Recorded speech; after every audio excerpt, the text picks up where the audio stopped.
Right. Today, good morning. We are doing Mem Aleph if we get there. Mem Aleph, Amud Aleph. Well, we are on Mem Amud Beis. We are towards the end of the narrow lines on Mem Amud Beis. Binyamin Raya Kar Chrifta. The Gemara tells us a story about this guy, Binyamin the shepherd, that he was finished eating. He made a kairach, right, on some bread. The Omar, what did he say? Brich Mare the high pita. The blessed be Hashem of this pita, of this bread. The Omar Rav Yatza. Rav says he's Yaitze. Bread the Gemara, but Omar Rav called bracha she'ein bo haskaras Hashem ain't a bracha. How could you say that it's Yaitze? Don't we know that Rav holds that any bracha that hasn't got Hashem's name in it is not considered a bracha? And over here, he didn't mention Hashem's name. So what do you mean he's Yaitze? What's a Yaitze? He didn't even say Hashem's name. He said Brich. He said Brich Mari the high pita. Blessed be the master of this pita. Where's there even a mention of Hashem's name? So the Gemara answers the Amar Brich Rachmana Mari the high pita. You have to say that what he said was, "Is blessed be Hashem, who is the master of this pita." That's how he got in the word Hashem. Since he got in the word Hashem, it's Yotzayin the bracha. The Gemara asks, "V'habein and shalosh brachas." You say that he this is like he's Yotza, like this was benching. How could this be considered being Yotza? Where's the three brachas? So the Gemara answers, "My Yotza the Kama Rab." What does it mean that Rab says it's Yotza? It's not a Yotzi de bracha rishayna. What it means is that he took care of the first bracha. Right, Rashi tells us Yidei Bracha Rishana Birchas Hazan. Right, the first bracha of benching. That's how he was able to be Yotzayin with this idea of Birch Rachmana Mari the High Pita. Says the Gemara, "My Kamashmalon." What's the big chiddush? Now you're telling me that he's Yotzayin by making this sort of odd blessing. He nevertheless finishes whatever requirements he had for benching for the first bracha. Afagav the Amr B'Lashon Chayil. Even if somebody says it in a language that the Gemara is saying that even if he said it in a language that's not a Lashon Kodesh, he's nevertheless still Yotza. That's the Kamash Malan. The Afagav the Amr B'Lashon Chayil. Says the Gemara Tanina. We learned this already. Right? What do you mean we learned this already? We have a Mishnah in Saita and it tells us Ve'elu Namar Mechal Lashon. These are the things that you're permitted to say in any language. Parshas Saita, Vidoy Meiser, Kriyashma, Tefillah, Birchas Hamazon.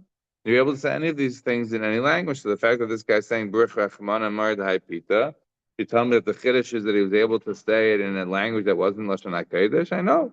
The already open Mishnah in sight that tells us one of the things you're allowed to say in any language was Birchas Hamazon. What about Shema? How do we know that Shema is able to be said in any language? That we already had before. Remember back on Daf Yud Aleph, Amud Aleph, we had a machlekes between Rabbi and Rabbi Yechanan on what he learned out of Shema and Vahayu, right? According to Rabbi, Shema was b'chol lashon shata shemea. Any language that you hear, you're allowed to say over the Shema in. So according to that, then we have a good understanding. If you look there on Yud Gimel, Pesach tells us that the repaskin like the halach is like the chachamim, because although normally we say halach is like Rabbi Mechavei Rai, we don't say that the halach is like Rabbi Mechavei Rav. So we paskin like Rabbi versus other rabbis who would argue with him, but only if it's another rabbi, then we paskin like Rabbi. But if it's Rabbi versus the chachamim, then we don't paskin like Rabbi, then we paskin like the chachamim. And since over there with the machlekes was between Rabbi and the chachamim, whether or not Shema is required in Lashon HaKodesh, and the chachamim hold that it's not required in Lashon HaKodesh, so we go with the chachamim. And that's what the Mishnah is also telling us there in Saita. So again, the Gemara's question is, what's this big chiddush of Rav? To tell you that this guy's saying Brich Rachman Amar Dai Pita in Aramaic, I really don't need him. I know it already from the Mishnah in Saita that tells us that Birchas Hamazon is kosher in any language. Says the Gemara, no, I still need it. Itzrich. Why? Kasak that the Chamina Hani Mil Damar B'Lashon Chayil K'Echad the Kina Rabbanan B'Lashon Kodesh. Where would I say that you're able to say over the Birchas Hamazon in the Lashon Chayil? That's if you're saying it over, similarly to the way that we have the Lashon HaKodesh. In other words, if you took a translation and instead of saying over in Hebrew, you read the Birchas Hamazon, you read it in English, and then I would say it's fine. But over here, that's not what happened. But over here, what happened? The guy made up his own language, his own nusach. Right? So geichet the kingdom of B'lashon Kodesh. Avaloi Amra B'lashon Chav geichet the kingdom of Rabbanim B'lashon Kodesh Emaloi. But if the guy was doing his own nusach, he wasn't doing it in the matbea, right? Like we saw yesterday from Rabbi Yossi, he was being mishanim matbea shetavach chachamim b'brachos. He changed it. He made his own version, a very shortened version of the Berachos Hamatan of the first brachos. Maybe you would think he wouldn't be Yaitz. Kamash Malan, he is Yaitz. In other words, Kamash Malan, that we're not viewing this as being Mishana Mimatbeh Shal Brachas. Right? Why is this not considered a change? Presumably because of the fact that it's in a sense a summary, right? It's not a fundamental difference. You're saying thank Hashem for this bread, but you're doing it in a short and condensed form rather than saying Hazan. But that's presumably how this is going along.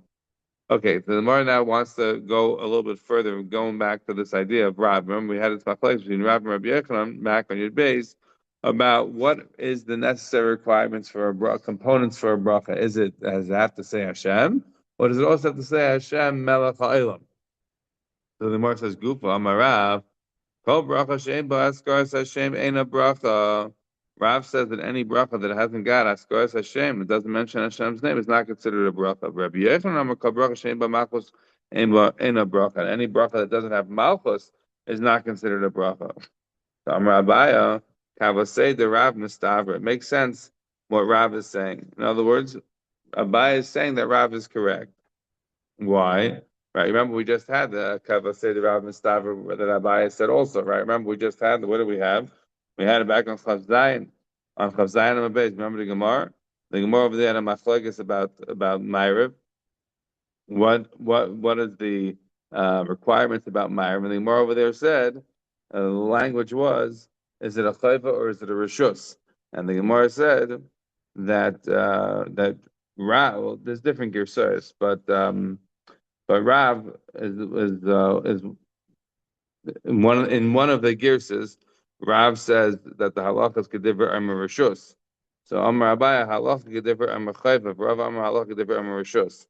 So over there, Abaya is saying it, I guess, against Rav, and he's saying that it was halacha was a chayva. Rav says it's the rishus.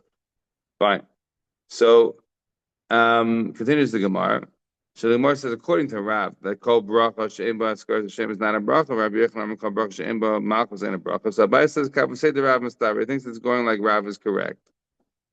Why? The Tanya, because the Brachot tells us about the pasuk in the Varim when you have to say, "Lo avarti mitzvah v'lo shachachti." I didn't violate any of your mitzvahs. I didn't forget anything.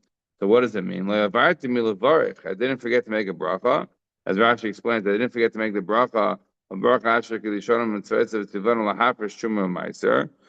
didn't forget, and I didn't forget to say your name. I didn't forget to say Hashem. But there's no machos here. Rabbi Yochanan teaches no. What does it mean?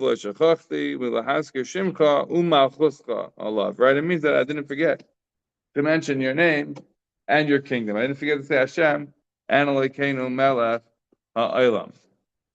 All right, so now this conclusion of the Gemara is basically bringing down the machlokes Rav and Rabbi Yochanan and saying that Rav has a source from a pasuk, and Rabbi Yochanan could read the pasuk a bit differently. He could darshan it a bit differently. If you look on the side in the Ein Mishpat, so they bring down that the girsa of there's not exactly all the same girsa on this, but if you look there, it brings down from the Rush, the Marshal, others that from Taisus, it seems like this part about Rabbi Yochanan that actually wasn't part of the Girsa. Fine, either way. So let's look at Taisus. Taisus Amar Abaya. This is a fundamental Taisus that goes far beyond brachos. So Amar Abaya, I've said the Rav Mistavra Yesh Mefarshim. The Mistavra Brisa Kavosei. That what Abaya is saying, it makes sense to go with Rav because he has a Brisa like him. Umiyu Rav Alpha's pasuk Rabbi Yochanan, but the Rif is passing like Rabbi Yochanan. V'chein pasuk Ri, and the Ri also passes like Rabbi Yochanan. The chol bracha she'ein ba malchus shamayim ain't a bracha. That any bracha that hasn't got malchus shamayim is not considered a bracha at all.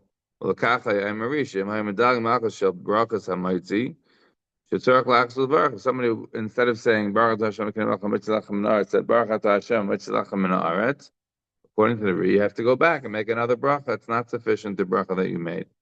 I feel dollar dileg teva so'ilam bilvad, and the Taisus continues and says that it's not just a vart that you forgot the word melech, you forgot the word oilam also. That would require you, that would necessitate you to make another bracha. I feel dileg teva so'ilam bilvad. And listen to the line: the melech levad einay malchus. Because just to say melech alone would not be a sufficient way of explaining malchus. We'll come back in a few minutes. The brachas shel Shemona Esrei and the brachas of Shemona Esrei and behem malchus, they don't have malchus, right? Why not? Because what does he say in Shemona Esrei? Baruch Hashem, Chanan Amar V'Leslech, Chanan Adas, Melech HaMishpat. You're not saying Melech HaOlam. You just say Baruch Hashem. Melech, oh, that's not a great one. But Baruch Hashem, Akel HaKadosh, right? Baruch Hashem, you say Chanan Amar V'Leslech. There's no mention of Melech at all. In the case of even Hashiva Shetani, you're not saying Melech as regards to Hashem. Melech is modifying the next part, right? You say Baruch Hashem, Melech Oyev Tzedako Mishpat. You're not saying Hashem is Melech. You're saying it. You're explaining further that he likes judgment. Fine. So again, where Taisus is now adding another point that when Rabbi Yochanan says that it's not just Hashem that you have to say in a bracha, but you have to say Malchus also. What does Malchus mean? It doesn't just mean Melech, it has to be Melech HaOlam. It has to be both. Bracha shel Shemona Esrei ein behem Malchus, ein boim b'psicha v'chasimos, ein shaykh Malchus. And since there's no Malchus in the beginning and the end, it's not shaykh Malchus. Aval Alkei Avram says Taisvis, havik my Malchus. But maybe when you say Alkei Avram, that is like Malchus. The Avram Avinu Himel HaKadosh Baruch Hu. So when you say Alkei Avram, it's like Malchus because Hashem was mamlech by Avram Avinu. Akol Olam Sheidia Malchusay, right? Avram Avinu said no Shashasa Bechar, and he went around and told the whole world that Hashem is the Melech. So you hear Taisus is saying that maybe by the Shemona Esrei we do have Malchus. Why? Because even though we're not saying Melech, we're saying Alkei Avram, and Avram was mamlech the Rebbeinu Shalom of the whole world. So by saying Alkei Avram, maybe that's considered Malchus. Before we go any further, let's just mention that Taisus on Mem Tes. If you look at Taisus on Mem Tes Amud Aleph, the bottom Taisus is there. So Taisus Mem Tes Amud Aleph, Taisus is talking there about the bracha. So if you forgot Ritzei, what should you say? So Taisus then continues and says like this: B'tzarch psicha bebarach or bebracha shel yudches brachos, and the brachos of Shemona Esrei kulam smuchos the brachos kel chai v'kayim. So in Ezras, right, we talk about how great a God is, and we say Melech kel chai v'kayim. So since that's a smucha to Shemona Esrei, Taisus says that's an option to understand why that has malchus. Inam Alkei Avram hainu malchus, or like we just said here. So Taisus is giving you two options. Either we can say that Shemona Esrei has malchus according to Rabbi Yochanan because you're saying Alkei Avram. That's what we should say over here. Or Shemona Esrei has malchus because of the fact that it's samuch to what you just said, Melech kel chai v'kayim.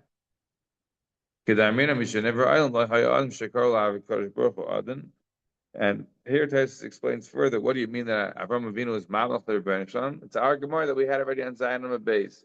What does the Gemara tell us? That no one before Avram Avinu came along was malach HaKadosh Baruch Hu leha Adam shekar HaKadosh Baruch Hu Adain ad sheba Avram v'karu Adain. Shenemar, right? And he said Hashem Elokim matiten li. So Taisus here is giving a second reason. So now we have two reasons that according to Rabbi Yochanan there would be Melech HaOlam here in Shemona Esrei. One is because it says Alkei Avram, and Avram was mamlech the Rebbeinu Shalom, or it's because it's connected to Ezras, and that bracha says Melech kel chai v'kayim, and that's how we get Malchus. So two possible possibilities. And let's just conclude the Taisus.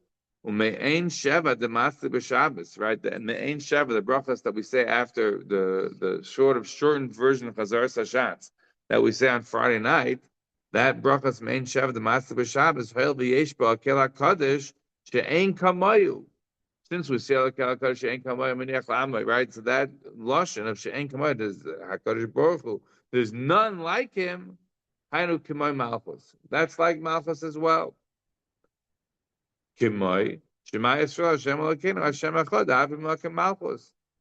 Just like Shema is also considered Malchim Malchus. Where do we know that? The Gemara in Rosh Hashanah tells us that we say the Malchus, the Chonis, and Shofars. And what's the final pasuk that we bring down as the proof of Malchus? It's Shema. All the other places, if you look at the psukim, talk about Melech. Hashem is Melech, Malach. But the last pasuk of Shema, the Gemara tells us that Shema Yisrael is Zehu Malchus. The Gemara Shalom Beis, that's Malchus. What do you mean that's Malchus? Because you're being Mamach the Rebbeinu Shalom. You're being Yachad the Rebbeinu Shalom is the only one. Right? He is Hashem Echad. Right? He is the only God. So when you say Shema, you're being Mamach Hashem, and that is fundamental Malchus.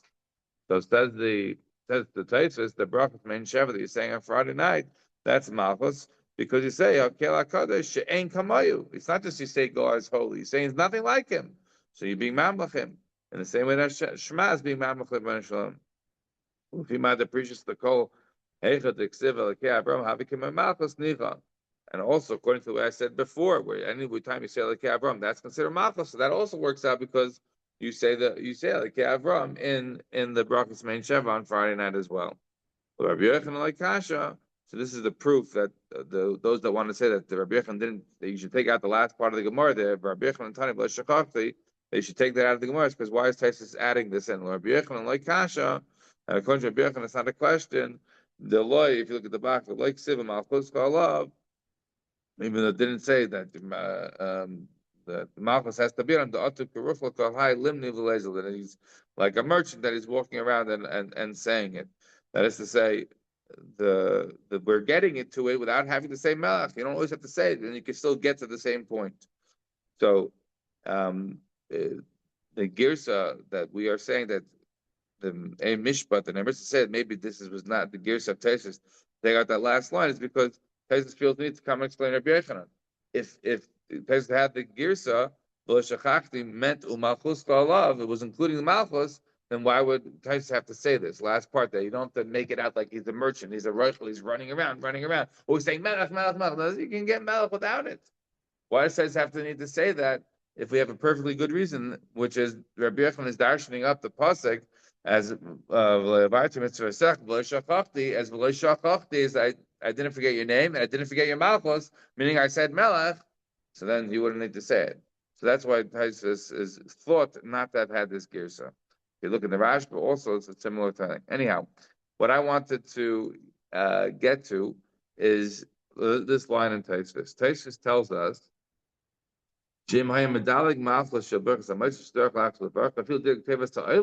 it's not just if you miss the word Melech. If you miss the word Olam, that's also a situation where you didn't have Malchus. When you read Rabbi Yochanan and Pasha, you just thought it meant Melech. But you have to say Hashem, and according to Rav, and according to Rabbi Yochanan, you have to say Hashem, and you have to say Melech according to Rabbi Yochanan. And that was it. So long as you say Baruch Hashem Melech, you're done. You got a bracha. Taisus saying no. Taisus saying you have to say Melech Ha'olam. Rabbi Yochanan doesn't just say Melech. He means Melech Ha'olam. Because if you don't, the Melech Levan ain't a Malchus. Just to be the Melech and not have an Olam is not being the king over the world. And this, to me, this is very interesting because there was a big, like the source, the line of, everybody heard of the line, Ein Melech B'lei Am? Everyone heard of this? Where's the source for this line, Ein Melech B'lei Am? Ein Melech B'lei Am, the earliest source that I'm aware of that says it is Rabbeinu Bachya. In two places, Rabbeinu Bachya says it. One is in Bereshit, the one is in later on in Bamidbar. We'll do both just quickly. So the line in Rabbeinu Bachya's Bereshit, he says like this: Yedua Kishem Elokim Anitzka Bereshit Hu Melech Ha'olam. We know that when it says Hashem in Bereshit, it means he's the king of the world. This is what we say on Rosh Hashanah. Hashem created the world. We say Melech HaKadosh, Melech HaMishpat, Lefi Shayim Ahu Tchilas Ma'asav. Because on that day is when he began the creation of the world. She'ein Melech B'lei Am. Because there's no way that a God could be the king if he hasn't got a world. What are you a king over? What are you a king over if you haven't got a world? Melech requires an Olam. That was one place where the would have been a Brachot brings it down. The other place that he brings it down is in the Akdama to Parshas Balak, and over there it's very interesting. So the Rebbeinu Baruch said like this. Rebbeinu Baruch says that is saying as follows: "B'imkein, the Mencha Akatz was that Kibitokan Mel. It's a very fascinating piece how he opening up the Parshas Balak. Say about Balak that Vayar Balak ben Sipar is kosher Osi Yisrael and Mary. We're not calling him a Melech. Why are we not calling Balak a Melech? Because we're not calling him a Melech because he's not a king at that time. He may be technically the king, but he's not the king because he hasn't got the confidence of a king. A king only has confidence if he's got a crowd. A king only has confidence if he's got an olam. Says, and Rabbeinu Bachman then connects it to a much wider idea about Malchus and why Hashem did not want the Jewish people to have a king, right? And even though it ends up becoming a mitzvah, if you look at the beginning of Shmuel, then when they want to crown Shaul as king, Hashem and has Shmuel yelling at them, right, bringing them a rain in the middle of the summer to show how terrible it was that they asked for a king. I don't want to get so much more into it, other than to say this. This is what the Rebbeinu Bachman says. If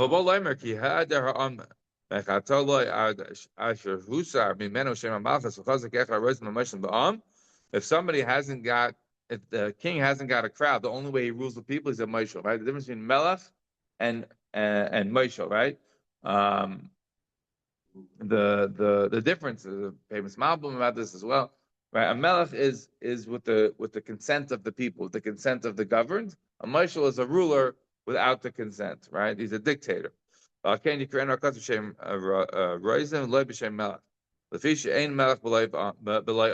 going on the context of the pasuk of Mishlei, the way Rabbeinu Bachman actually opened up the parashas. But the pasuk says the Mishlei, "Berav hadras melech." It's a big beauty for the king to have a nice crowd. Why is that? Says the Rebbeinu Bachya, because of the fact, this is the line again. The whole entire bitachon of the king is dependent on the people. Right? Because they're giving him homage, because they're paying him honor and tribute from the majority of the people, that's when he becomes a real melech. And when that is diminished, he is diminished in his malchus. That's why God never wanted the Jewish people to have a king being an intermediary between us, because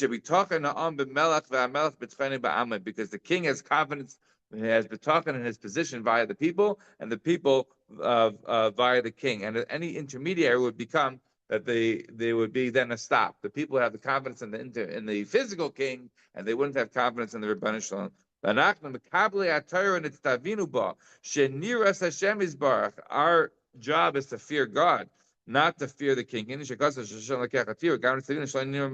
Etc.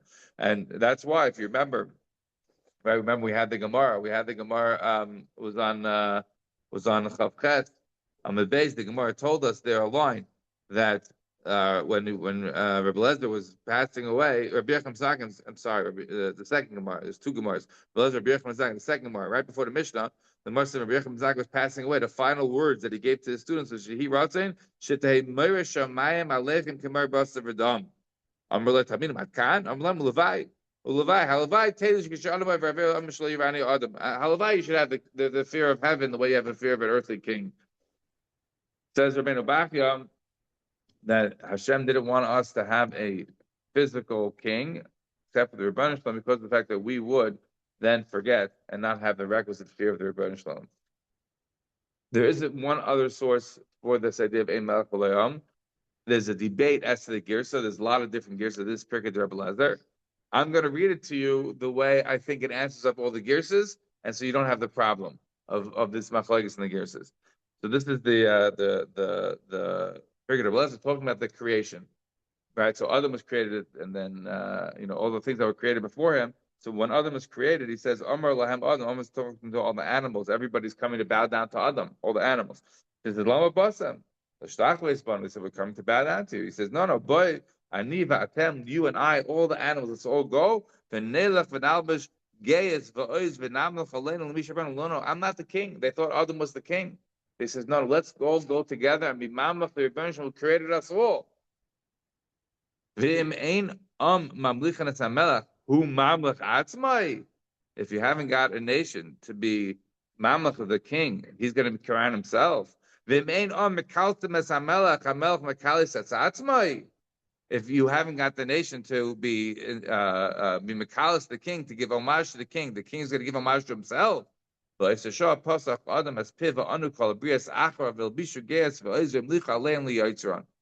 that time, they were also this, even though it doesn't use the language, this is my earliest source for this idea of Melech Olayam. But the first person, I think, to use the actual term Melech Olayam the way we use it today is, I believe, the Rebbeinu Bachya in those two places in Chumash. Okay, but now we have, from this Taisvis, another source for the idea of Melech Olayam. It's unbelievable. I never, right? If not for this Taisvis, now he doesn't use the actual word, but he says the lashon of Taisvis is what? That va'afil dilei teves ha'olam bilvad. The melech levad einay malchus. Without an olam, he's not a melech. So I think you can add Taisus to this source, even though it's not exactly the language, but it's mamish the same idea as well. One other point to point out is that with Taisus is very focused on trying to show you how Shemona Esrei also has malchus. Right? Taisus is so focused to say, no, it's either because it's Elikei Avram or because it's a situation where you're connecting it to Ezra, where you say Melech Kel Chai V'Kayam. And I just don't understand the Taisus. I don't have an answer. I looked around. I don't see anyone ask the question. But if you remember, we had a Gemara in Chaf Aleph. What did the Gemara Chaf Aleph tell us? Look at the top lines in Chaf Aleph. The Gemara tells us, shiny tefillah, the less b'malchus shamayim. Tefillah is different because tefillah hasn't got malchus shamayim. What did Rashi say? Shiny tefillah, the less b'malchus shamayim. Rashi says because a melech ha'olam v'rchas yud ches. There's no melech ha'olam in the yud ches brachas. So the Gemara took that as a double pashut that Shemona Esrei. We're not saying that that's only according to Rav. The Gemara sounds like it's going according to everybody. That even Rabbi Yochanan agrees. In other words, we don't necessarily have to have the same goals of Shemona Esrei as we have for Shema. Shema requires malchus. That's fundamental. That's the yichud shel Hashem. But Shemona Esrei is tefillah. Shemona Esrei is coming to not to mamach Hashem. Shemona Esrei is coming. You give the praise to Hashem, but they're really coming to daven him. So if that's the case, why does it have to have Melech? Why does it have to have the Malchus? I leave that as a question. I don't have an answer to the question why Taisus is so insistent on trying to show that Shemona Esrei has to have Malchus when the Pashut Gemara tells us before that it's not a requirement. Okay, we finished now the Taisus. So the Mishnah tells us something that doesn't grow from the ground, you make a shahakol. Right, chametz is vinegar, nervous we're going to see, and goyvai is grasshoppers. So Eimer shahakol and yebedvara, you say shahakol on those things. Rabbi Yehuda Eimer kosher min klala ein bevarchan alav. Rabbi Yehuda says that anything that's a klala, right, you don't make a bracha on it. Yesterday we learned that Rabbi Yehuda says Baruch Hashem Yom Yom, and he's very makbid on saying everything this specific type of bracha. But I mean, it just show him we said in the Mishnah in the beginning of the 6th parak, so he's very makbid, but not when it comes to min klala. When it comes to min klala, Rabbi Yehuda says he doesn't think you should be making brachas on that. Right, and Rashi tells us we're going to say it's not exactly what the Gemara says, but Rashi says min klala chametz v'noivos v'goyva they klala him on these things vinegar, noivos, and grasshoppers come out of there klala. So therefore, he doesn't think you should make a bracha on it. Right, it's actually interesting. I didn't think about this. I'm thinking about it now. Right, we know it's a halacha. Right, when somebody passes away, right, and you get yourself a big Yerusha. You say a bracha l'tzai v'ameitiv. Yeah. So does that prove Rabbi Yehuda or not? Rabbi Yehuda says that kol shemin maybe it's not a klala. I don't know. I have to think about it a little bit more. Why is Rabbi Yehuda the halacha that anything that's from mincha we don't make a bracha? I don't think so. I think we do make brachas, even things that come from negative situations. Okay. Well, we have to give it some more thought. What happens if you have many different options of things to eat? So if you have something from the 7 minim, that gets precedence. So you can make a bracha on whatever you like. Says the Gemara, Tana Rabbana, we learned the rabbis told in the Brachot, Al Davar Shein Gedulim in Arts can go in Basar, Behemoths, Chayes, Va'ifes, V'dagim, on things that don't grow from the ground, like what? Meat, right? Meat of animals, fish, birds, chicken, like things like this. then what's the halacha? What do you make? You make a shakel. I'm a shakel only a bidvari. Ala cholov, ala beitzim, ala vina. What brachot do you make on milk, on eggs, on cheese, etc.? I'm a shakel. Then you make a shakel only bidvari. These are all things that are not considered gidula min haaretz. Right? In other words, of course, the animals are surviving by eating things that are growing from the ground, but the animal itself is not from the ground. So therefore, since the animal is not considered from the ground, then you make a shakel. What about alapasha ifsha? Right, on moldy bread, right? Not on nice bread, on bread that's like already kind of gross. Valayayin shehikrim, or on wine that became like fermented. Valatafsha of our durasai, right? Or on something that's spoiling, right? The tafshil has lost its structure, right? It's becoming spoiled. So on these things, I'm a shahako. You should make a shahako, right? Melach vala zamis, right? We already had this before on Lamed Vav. You remember salt and zamis was like salt water or briny water, something like that. So vala kamen, val pitrias, right? On different types of mushrooms. I'm a shako. So you make a shako on all these things. Says the Gemara, what? 1 second. Lememra the command of pitrias like we do like karkaninu. Is that what that means to say is that the mushrooms are not growing from the ground? Because if they would be going from the ground, right, you make adam or something like that, and you're saying you make a shahako. But where do mushrooms grow? They grow on the ground, right? They grow either on the ground, or they grow on a tree, or they grow on something. But it's not disconnected from the ground. So why should you make a shahako? Says the Gemara. Remember the command of pictures like we do like kargan in Upatan. We have a brisa that teaches us hanoidim repairs saaretz, also the paris saaretz, the mutter be command of pictures. If someone made a nether from eating paris saaretz, it's also for him to eat paris saaretz, but it's a mutter to eat command of pictures, meaning that we don't view command of pictures as being part of paris saaretz. V'im omar kol gedulei karka alai, also then also af command of pictures. But if he said that he's also to himself any gedulei karka, then it's also even in command of pitches, meaning that command of pitches are considered gedulei karka. And what did we say in the beginning of the Gemara? Al davar she'en gedulei min haaretz, and something that's not gedulei karka. What's the halacha that we make a shahaka?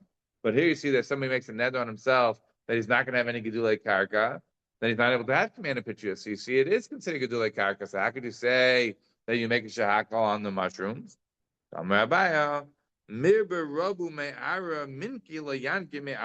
It grows from the ground, it's true, but it doesn't get its sustenance from the ground. I'm not a scientist, I can't tell you exactly how this works, but there's a lot of aspects of ear that have to do with mushrooms in terms of their growth that that seems to be what Abai is referring to, is that the ability of the mushrooms to grow is more or less associated from the ground than it would be other vegetables, and therefore it's not considered gedulei karka in the sense that it gets adama. It in fact can get a shahakal. Right. So the Gemara says Tani. But so again, Rabbi answers up that what we're saying is that it may grow by the ground, but it's not being yannick from the ground. But the Gemara says, who cares? Now he's saying things that don't grow from the ground. So say the Gemara explains Tani al davar she'ena yannick min haaretz. Explain what it means. En gedula. It doesn't mean just not growing from the ground. Of course, it's growing from the ground. But we mean it's not yannick from the ground. It's not yannick from the ground. And I believe that that's sort of what the science says as well. That there's a difference between the mushrooms and other things. That's how they can go so fast, etc. There is some element of ear as well that is helping. Okay, fine. So it continues the Gemara. So now we want to understand what are the noivlas. Says the Gemara, my noivlas. What are noivlas? One says that what is noivlas? It's boishle kamra. It's dates that were scorched by the sun, and that's how they fell down. And that's how you're harvesting them as scorched dates. They're not the regular kind of dates. And others say no, these are dates that fell down because of the wind. There was a windstorm and the date fell down. So Tanan, Rabbi Yehuda Eimer Kol Shul Min Klal Ein Mevarkan Alav. Rabbi Yehuda said in the Mishnah that anything that came from a curse, you don't make a bracha on it. And the novelist we said is one of those things. So the Gemara says, I understand that according to the Manda Omar, who holds that it's Boishle Kamra, that they were scorched by the sun. I understand why that would be considered min klala. It's not a normal date. It doesn't taste like a regular date. So I understand that's what we consider a min klala, and why you should be able to make a be able to make a what do you call? Be able to make no bracha on it, according to the way Rabbi Yehuda learns. But Elamanda Amar Tamar Zika, but according to the Manda Amar that feels that these dates are just dates that got fell down because there was a big windstorm. My min klala. Then what does it mean that you're not going to make a bracha according to Rabbi Yehuda because it's a min klala? The dates fell because it was wind. Where's the klala? I mean, these things happen all the time. That's how fruit often falls to the ground. He's saying all the fruit that falls to the ground is from min klala. You ever go apple picking, in on Chalamoid? How many apples are on the ground? They're falling. They get too big, whatever. The wind. There's a ton. It's not a klala. It's normal. At a certain level of ripeness, these things fall from the ground. So it's not a klala. So the Gemara says ashara. You have to just say, as Rashi explains, that what Rabbi Yehuda is meant is achemetz v'agoyvai. He's just arguing on the. He's not saying on all things that it would be no bracha. He's saying only on the grasshoppers and on the vinegar that comes from a klala, but on the novelist, he wouldn't say that because it's not a curse. According to that, Madamar holds that it is Tamar de Zika. Fine. Continues the Gemara. It makes sense. There's another version of this that says like this: that it makes sense to say the Madamar holds that it's scorched dates. That's what a bracha on these kind of dates is a shahakol. But according to Madamar holds that these are dates that were felled from the tree because of the wind. Why are you making a shahakol? You should make a regular date that just fell because of the wind. So the Gemara says, stama. So what you have to say is that when we just use the word novelist alone, then we must be discussing dates that are scorched by the sun. And that is what the word novelist stam alone would come to refer to. But keep pligi novelist tamra. But we have a machlekes when they use the lashon of novelist tamra, as opposed to just plain novelist. The Tanakh, because we have a Mishnah in Demai that says a Kalen Shebin Demai, we're Makel. This is the opening Mishnah in Demai, that we're Makel on certain things, right? Demai is the things that we're not sure if an Amar took off or didn't take off. So we say we're certainly doing Makel on. We're not worried about these kind of things. Why? Because we assume he didn't care about it so much. It's not like such a loss for him that he would be able to take off Meiser. Hashitin, that's like sort of unripe figs, Vararimin. I'm not exactly sure what that is, but it's another kind of a vegetable, Va'izrin. So on all these things that we are makel on. So the Gemara now explains what they are. So shitin min ta'enim. What is shitin? Is a type of figs. Like I said in the Maya, it says that the Bartanura says it's unripe figs. Rimin. What are these rimin or jujubes? It's rimin kadia. Again, it's some sort of a plant. Is Radin Tulsi. Again, another one. It's called an azalis. Yeah, B'nai Shuach. What is B'nai Shuach? Amar Rav Chana Rabbi Yochanan. Te'eni chiyurta, white figs. Yeah. What is B'nai Shikma? Amar Rav Chana Rabbi Yochanan. Duvle, right? Some other type of figs. Sycamore figs. Gufnin is Shili Gufnin. What is this? Gufnin, it's the last grapes, as Rashi says, the last grapes of the season. Right? There's actually special wines they make out of it, whatever, but it's harder grapes to deal with. Nitzbas parcha, right? That we already had the Gemara in Lam above. That is the caper bush. Noivlis Tamra. What is this Noivlis Tamra? Now we're trying to explain what is the Noivlis Tamra in the Mishnah. Rabbi Lov, Rab Zera. One says it's the scorched dates, and one says the dates that fell in the wind. So Bishlam Madar Bush like Kamra.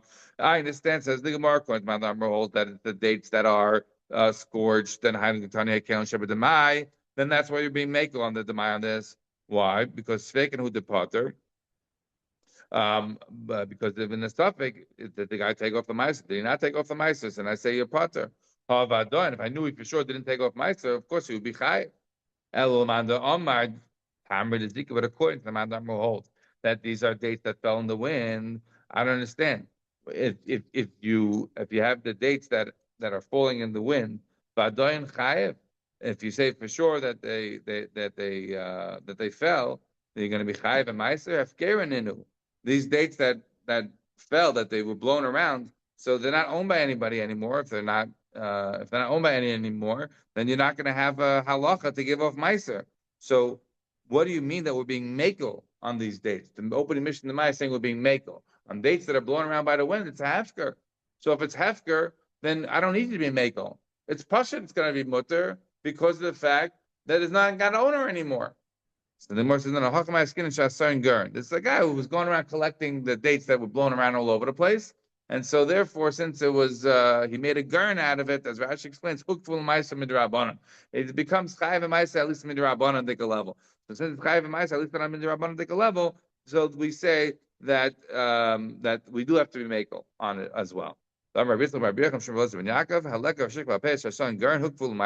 makes on like a shikha which obviously not chayiv and matanas on that, but if somebody made a garn out of it, then he would be chayiv for ma'aser again. Amri. Let's just finish the Gemara. Now we're on the top of Malach. We did only a little bit of it today. So Bishlam l'manda amar tamrid is dika. According to the Manda Amar, who holds that when we say the lashon of the novelist, it's referring to tamrid is dika, the dates that are blown off in the wind. So hainu heicha de karla novelist stama. Then in the place when I call it novelist alone without calling it novelist tamra, so then it makes sense. Some Tamra, and other places we call it Novelis Tamra. So when I say Novelis, when I say Novelis Tamra, it's supposed to do different things. When it says plain Novelis, then it's just discussing the situation of the bishulei kam, the when it's scorched, or when I say Novelis Tamra, when I say that it's talking about the things that fell in the wind. Elamandar bush the camera, but according to Mandar holds that the whole thing is only talking about the ones that are scorched. So then this ID nerveless tamra, ID nerveless tama. Then it should only say one lashon of either nerveless tamra or just plain nerveless. But it shouldn't say two different lashonis. So if you have a different lashon in demai and you have a different lashon here in brachas, then presumably what we're saying is it's talking about two different things. One is talking about the scorched, and one is talking about the ones that fell in the wind. All right, Shkaf.